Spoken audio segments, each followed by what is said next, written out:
શિવપુરાણમાં કોટિરુદ્ર સંહિતાના અનુસાર ભગવાનનું ત્રીજું જે જ્યોતિર્લિંગ છે એ ઉજ્જૈની અવંતિકામાં. ભગવાને અવંતિકાની અંદર નિવાસ કર્યો છે. શા કારણથી કર્યો નિવાસ? તો બ્રાહ્મણોની રક્ષા કરવા માટે ભગવાન અવંતિકા ક્ષેત્રમાં પધાર્યા છે. એક બ્રાહ્મણ રહેતા હતા અને તેના 4 દીકરા હતા. 4 દીકરાઓ ધર્મ કર્મ ઇત્યાદિ સંપૂર્ણ રીતે પોતાનું નિત્ય નિયમમાં જીવતા હતા.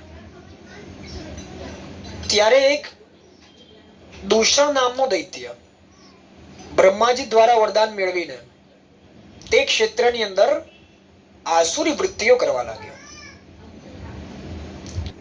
બીજા બધા જે ત્યાંના રહેવાસીઓ હતા એ રહેવાસીઓને વિશેષ કરીને બ્રાહ્મણોને, કારણ કે રાક્ષસો પહેલા શું કરતા હતા, બ્રાહ્મણોથી જ દેવતાઓ ને તૃપ્તિ થાય છે.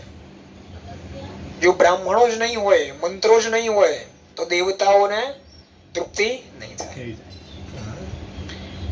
એટલે તે વખતે તે દૂષણ નામના દૈત્યએ તે આક્રમણ કર્યું, બધા બ્રાહ્મણોને બંદી બનાવી દીધા.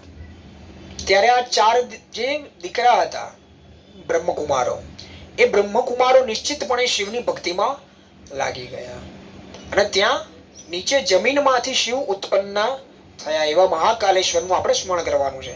અવંતિકાયામ વિહિતાવતારમ મુક્તિ પ્રદાનાય ચ સજ્જનાનામ અકાલ મૃત્યો પરિરક્ષણાર્થમ વંદે મહાકાલ મહાશુરેશમ શ્રી મહાકાલેશ્વર જ્યોતિર્લિંગાય નમઃ.